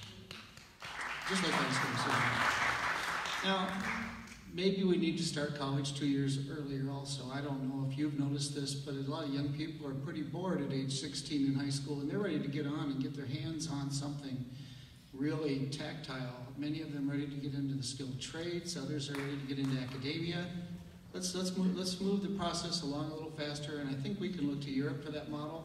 And there's a whole other side of this that I only have 2 seconds to address, so I'm not going to. I'm pretty sure that the Representative Sheppard and I agree, and he'll probably just finish the sentence, right? I don't know where you were going. You brought up Europe. I'm lost. Is it my turn now, Ray? You didn't say my name, so I didn't start the timer. Ray, I want to hear it. Is it my turn? Yes, sir. Thank you. I'm sorry. That's all I wanted. Thank you. I was deep in thought. Yeah, I can tell. Stop looking at your phone. Okay, so. I'm sorry. Your time is up. State of Michigan, I get a reset. So the state of Michigan is well over $1 billion that go to our state universities and state higher education when it comes to those big universities. And have we seen the tuition on those universities really go down? No, we have not. I think it's got to be a partnership between the university level and what the state is contributing. And what I mean by that is, as we do provide more funds, I don't see the correlation of the tuition going down. In fact, I always see reasons that it has to go up. And as Michelle said, the same thing. Endowments, they have this money. They have this money sitting there, and it goes to all these different things. Why in the world can we work on tuition? And also piggyback off other things that were said today and something that was said earlier. Career tech, getting kids excited about a career. That could save a lot on college. Going to community college for the first 2 years to get your prerequisites out of the way, and then getting possible scholarship opportunities to go to state universities or wherever you want to go. That's a solution, but at the end of the day, we all have to work together to solve this problem, and I think that the universities in our state also need to work with us to solve this problem. Yeah. Thank you, sir.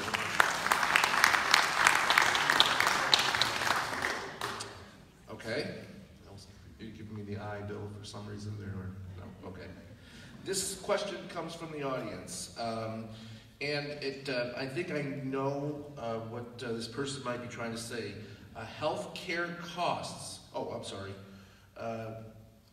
This question will go to Congressman Walberg first. then Ms. Driskell, and then Republicans will answer first down the line. So, healthcare costs have risen in huge numbers in recent years.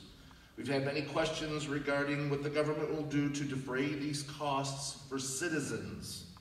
So this person asks about Affordable Care Act, prescription costs, and fixed incomes, and I think it's what can be done for senior citizens and medical costs and expenses. You have 1 minute on that question. 1 minute for the solution. That's right. I think it's competition, and it's a patient-centered approach that says the most important people involved in your health care are you and your medical care provider. And based upon those decisions, you decide the best to be done for you, and then the funding sources competitively need to be there. We don't do that by mandating. We don't do that by mandating one-size-fits-all as the Affordable Care Act was. Between 2013 and 2017, health insurance premiums increased nationally by an average of 105%. Why? Because they were given the right to do that. They were forced to pay for it. We were required to buy it with no choice, no options, no creativity. And so there we were put in a bind to pay for it. Ultimately, we found out that the cost went up for our premiums, the cost went up for our prescriptions, the cost went up for our out-of-pocket expenses. So to go back to the tried and true method of competition and saying, let's make sure that each citizen is responsible for that themselves, and that we give the opportunity for flexibility. Thank you. Ms. Driskell? Thank you. Competition doesn't always work. I can speak to that as a single mom who didn't have health insurance trying to raise 3 kids. For 10 years, I didn't have health insurance after I got divorced, while Mr. Walberg has lifetime benefits, medical insurance. So I don't really think you understand the market. As a matter of fact, I would suggest you use Medicare like a lot of folks in the audience might have to use it. As far as fixing it, excuse me, please let me finish. I have 30 seconds. Good. That's great, because you understand the situation a lot of people out here are going through. We need to fix prescription drug pricing. Medicare needs to be able to negotiate for those prices. We need to have generic drugs accessible to all of us. And I had my kids until the age of 26 on health care when I had it as a state legislature, but I don't have it now, so they're all on their own. So thanks for the ACA. We're all getting covered, and I think it's really important that we have more than a market, because it's not working for everybody.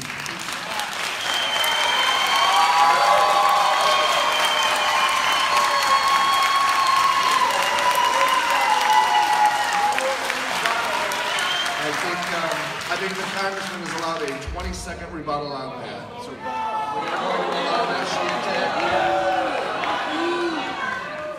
I think it's allowed. It's allowed. Please. Decorum. Let's please. I think reference was made specifically to me. I am on Medicare.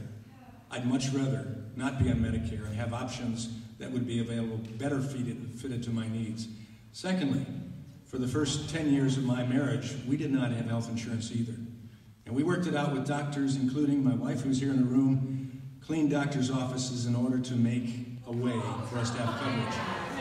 And so bottom line is, folks, we need to expand the ability. We need to expand the ability for people to have choices for their individual needs. That doesn't come from a one-size-fits-all. Thank you very much. Senator Zorn. Well, we know that the Affordable Care Act doesn't work for everybody.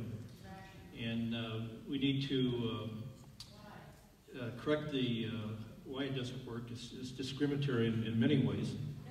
And it is about competition.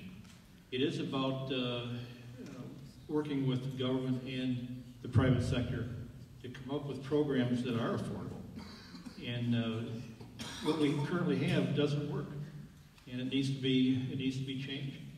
And it's all part of about competition. It's all part of coming together as a country, because this is a national issue.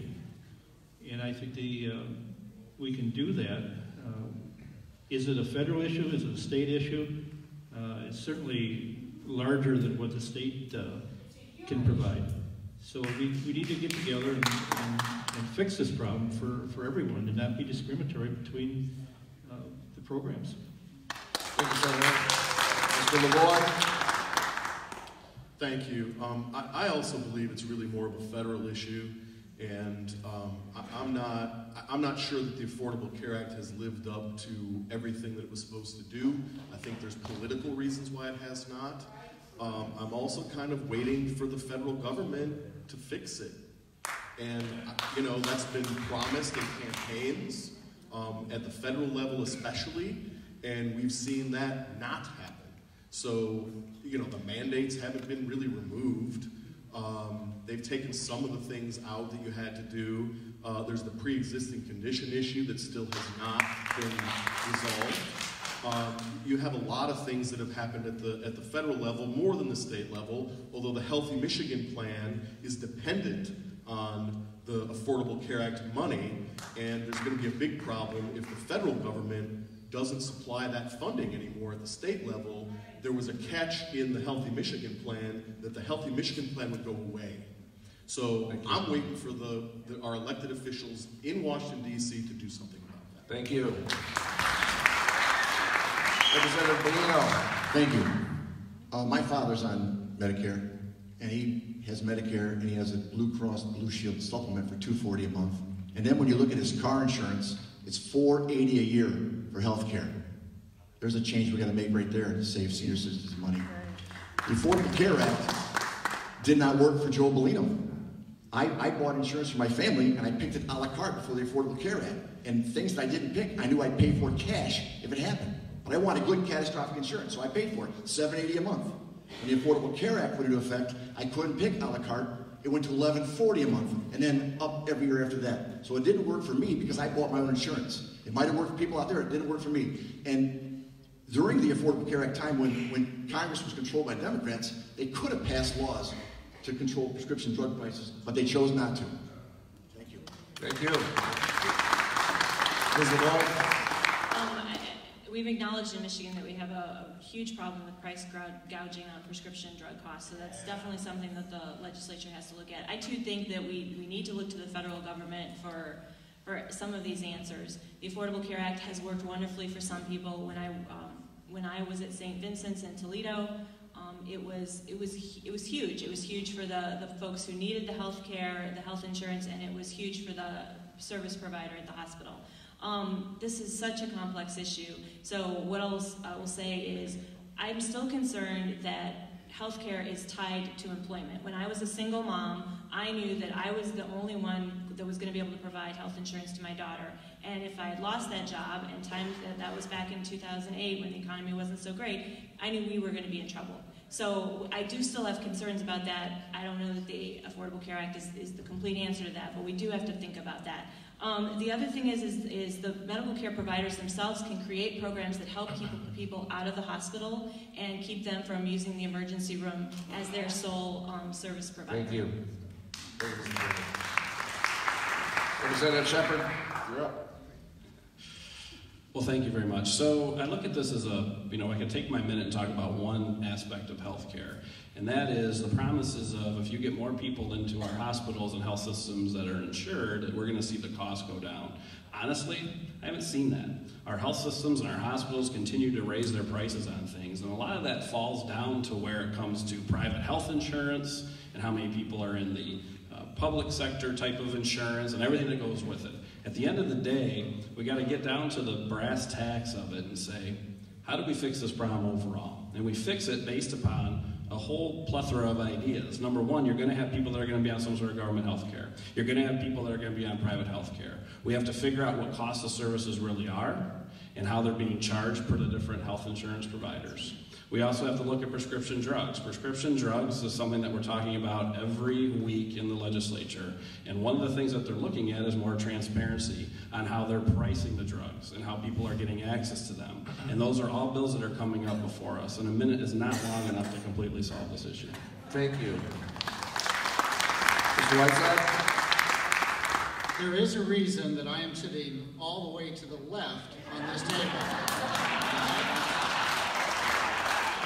I have 3 words: Medicare for all.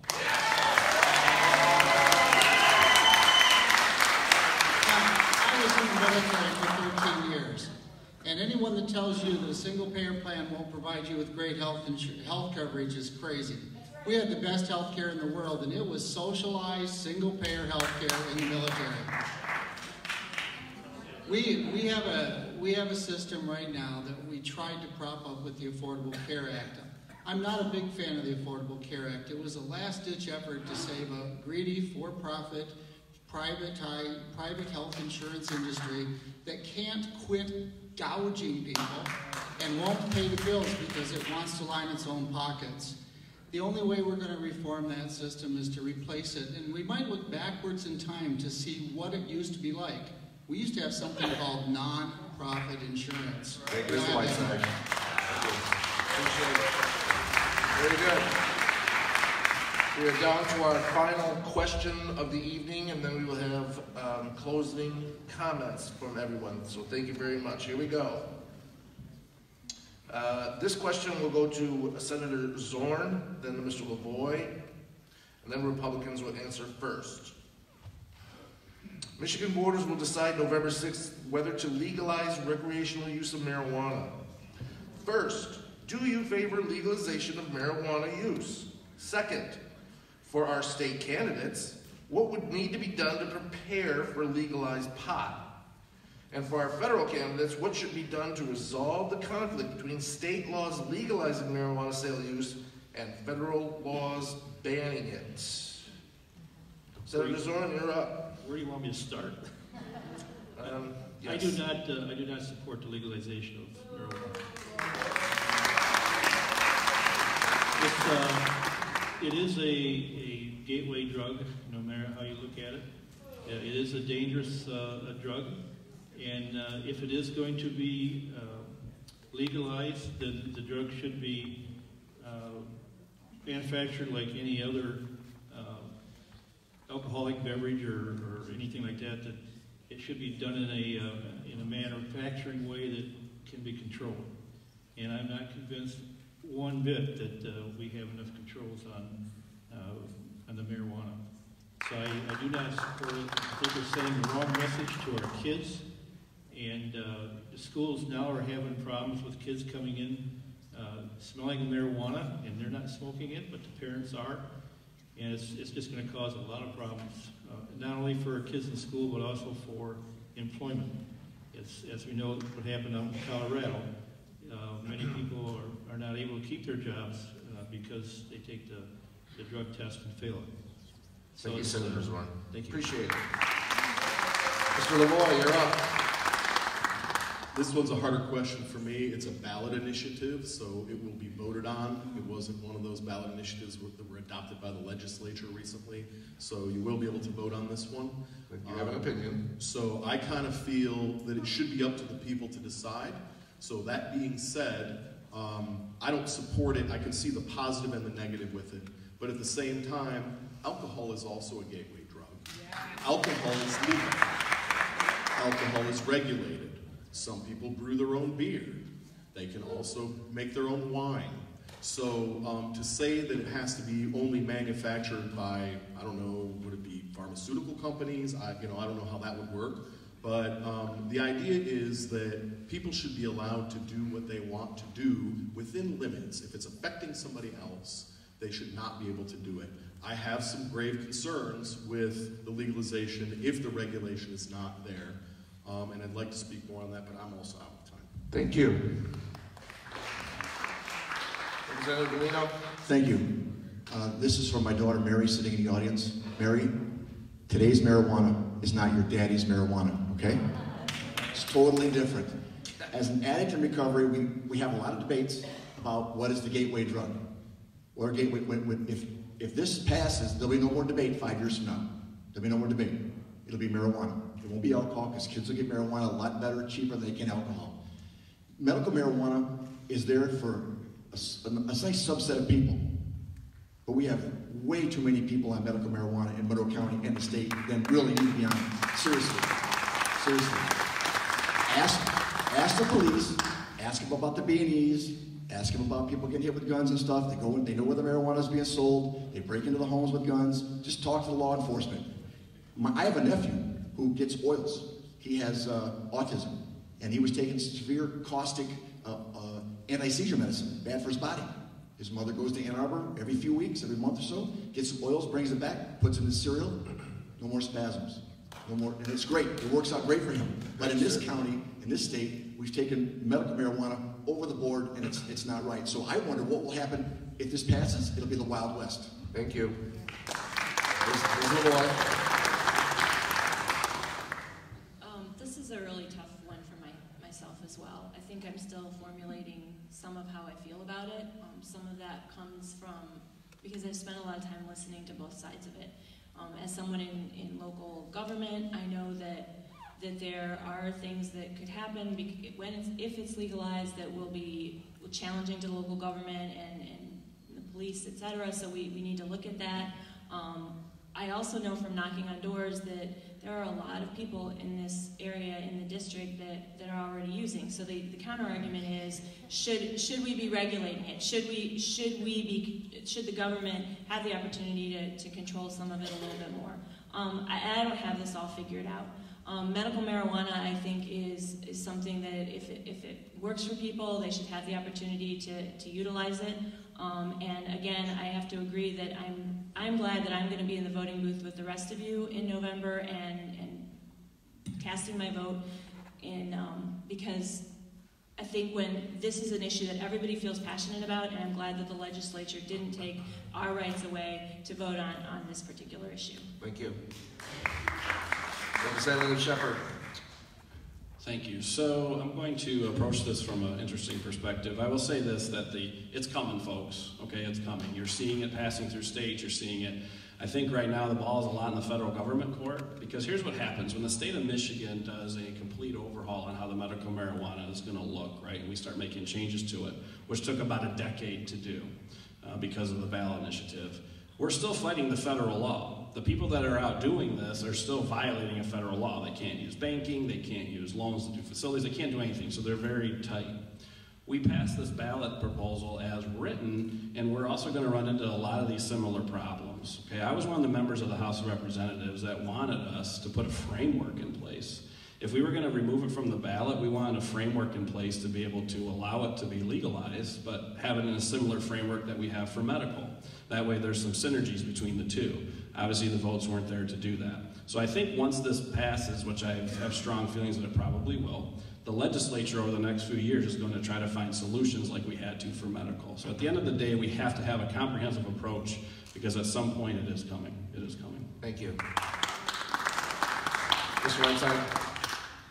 I don't want anyone who could benefit from the use of medical marijuana to have any difficulty getting it. I don't want anyone who uses marijuana recreationally to go to jail. I don't think it makes any family better or stronger because that happens. And I think there's an incredible opportunity in Michigan that is never spoken about, and it has to do with industrial hemp. I myself am pretty much an abstainer. I don't necessarily need to have that product legalized or part of my life. I don't really even use alcohol for that matter.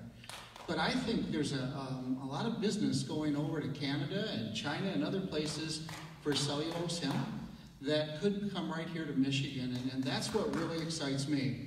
Now, we do have a problem, and that is the fact that it's federally unlawful. And I really don't have a good answer to that problem, but I do think the more states that struggle with this, the more we will actually work it out. Our grandparents didn't have this problem. It wasn't illegal in their lifetime. It's our problem. Thank you. Congressman? On the federal level, we're watching the states. I don't think it would pass in the federal Congress as of yet, simply because what we've seen in states thus far, whether it be California, Oregon, or I believe with Jason soon to be Michigan, whether it be the medical marijuana issues that have been really not taken care of well at all and have caused significant problems in communities. I personally support the use of medical marijuana if it is administered just like any other drug from a pharmacy, under doctor's orders, under penalty of law for the doctor as well. And it's done for the purposes intended. It is a drug that can be useful. But until we have an answer, I'd ask you to think about this as well as you vote on it, because it is a referendum we will be voting on. When I go to a manufacturing site in Adrian, or in Hudson, excuse me, Hudson just recently, and I see a sign on the door, help wanted, inquire inside, and then underneath it says, however, if you can't pass a drug test, don't bother. Right now, when we have more jobs going wanting for people than people are filling them, I think that's a concern for us to take more people out of it, and then will we put them on welfare or unemployment because they can't pass that drug test? Thank you.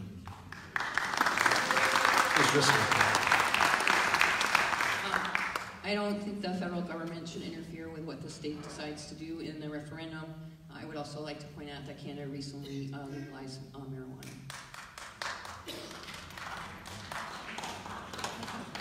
Thank you. Before we go to the final closing statements, I just want to say thank you to everybody who participated here in the audience. You guys were terrific. We do have a stack of questions, and perhaps in some form in the next few days or weeks, we might be able to address those questions with the candidates in the newspaper and the digital media. So just want to know that those questions are not going to go for naught necessarily. So thank you for that. So we are getting close to finishing this up, and we are going to start with Mr. Whiteside and move on down the line with the closing statements. You still have 1 minute, and thank you, Mr. Whiteside. Go. It's dangerous to change what you were going to say at the last minute and still try and squeeze it in 1 minute.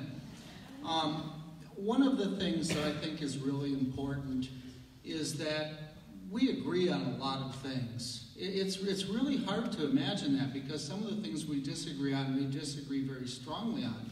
And many of the goals that we have are very similar goals. We want to get to the same place. We just have a different way that we want to get there. There's no one up here that doesn't want people to get a good education. But how we get there is sometimes a matter of dispute. I thought about this. Most of the bills that pass the legislature pass with bipartisan consensus, and we never hear about them. The ones we hear the most about are just a small number that really rile people up a lot. And my job, of course, is to tell you I'm different than him, but I think we should emphasize how much more the same we are than we think. Thank you, sir. Representative Sheppard. Well, I want to thank the community college and everybody that is here, and as we reflect on what today actually means, being September 11th, and thinking back to the acts of terrorism that were against us in the country, and we think about how at those moments after, when our country seemed to be as one, we were moving and rowing in the same direction. Yeah, we had our differences. Yeah, we had some disagreements, but at the end of the day, we're still Americans. We're still people. And people that may disagree with us are still people. They're still human beings. They need to be treated as such. In my 2 terms in the House and my 2 terms in the county board, I feel that I have reached across that aisle and worked with people that I've maybe had disagreements with. And we've come to consensus and we've come to conclusions. 90% of what we vote on passes with that 110 to zip, right? It's that 10% that people like to focus on. At the end of the day, I want to continue serving this community in the capacity that I have, because I have a passion for this area. I have a passion for Monroe County. Because if we continue to work as a team, we can make Monroe County and Michigan thrive and be the beacon of light on that hill. Thank you. Very good. Ms. LaVoy. I don't want to disrupt this peaceful, conciliatory type atmosphere, because I think it's really great. But maybe we don't hear about the 90% that passes with bipartisan, because the 10% are so critical. We still haven't fixed auto no fault, and we didn't get a chance to talk about that a lot tonight, but we still haven't fixed that. And we've had a lot of promises on that. We've had the House Republicans, quite frankly, have said that they want to fix it. They have all the votes they need to fix it, and yet they can't find those votes. They found enough votes to take money out of our pocket when they repealed prevailing wage. They found enough votes to take money away from our public school children when they sent public school money to the for-profit charter schools. So I think we don't hear about some of those other things because the other issues are they're what I'm hearing about on the doors. So I agree we need to work across the aisle and we need to get together, but we also have about 8 years of a lot of promises and a lot of things that we heard tonight are broken, and it's high time they're fixed, and you all have to figure out who is best going to be able to fix that. Thank you. Thank you. Representative Bellino. Thank you. I wondered what to say when this part happened, and I'm just going to be Joe Bellino. I get up in the morning when I go to Lansing, I take that drive, I do my work, I drive home. No matter what time it is, I drive home. I stayed up here 3 nights so far out of the 20 months when there were real late sessions, or I was with my wife with a fundraiser or something. So I just work, I get up, I check my ego at the door, and just work for the people. That's all I do. You don't have to have 17 degrees to do this job. You just have to want to help the people. And I think I've done that. I've had 11 bills passed through so far. I'm real happy with my driver responsibility fee bill and my opioid bill. But I tell you, my high moment so far was one day, one of the redcoats, the cops that keep an eye on us all day long, the retired cops that are all over the house. One of the guys pulled me aside and said, Rep Bellino, you know why we like you? You're just genuine. You're yourself, and you ask us about our families, and you shake our hands every day, and you say hello. And that's just what I am. Thank you. Thank you. Mr. LaVoy. I'd also like to thank the Monroe News, as well as the community college and the people that are here today, for listening and taking the time to listen to those of us that want to serve you as public servants for the next, depends on which race it is, 4 years or 2 years. So I believe I have a pretty good record of public service. I was not allowed to get hearings. I was not allowed to have any bills passed because I was in the minority for all 4 years that I was there, under Randy Richardville, the Senate Majority Leader for the first 2, and then under Senator Zorn. And I feel like I'm willing to work with anyone who's willing to fix a problem. I don't like the partisanship that happens up there. I don't care if it's 10% of the bills or whatever, it still happens. And I'd like to change that, and I'm willing to work with anyone, as I said before, to try to make lives better for people. Costs have increased, and the complete control of the state government by one party for 8 years. If you're happy, keep voting for them. If you're not, don't. Senator Zorn. I'd like to thank all who came tonight to this forum and to the organizations that worked so hard to bring this together. It has been an honor to serve you and our community during the past 8 years while in the House and in the Senate. There is no doubt that Michigan is the comeback state. One only needs to look around at the new economic developments and residential developments to see that we're out of the recession. No longer are people leaving the state, but are returning because there are dreams that can be found in Michigan. While there will be challenges that lay ahead, I am humbled to have had the opportunity to work for you in a bipartisan way across the aisle to share legislation and to work together for the benefit of our state. This election will be about getting results. My record, as well as Mr. LaVoy's record, should be analyzed to find who can get the job done and get the results. Since 2011, I have had 36 bills that's been signed into public acts. I have introduced them and worked them through the legislature. I also co-sponsored dozens of bills, but these acts included additional funding for roads, education, environmental safeguards. I'm sorry. The man is upset.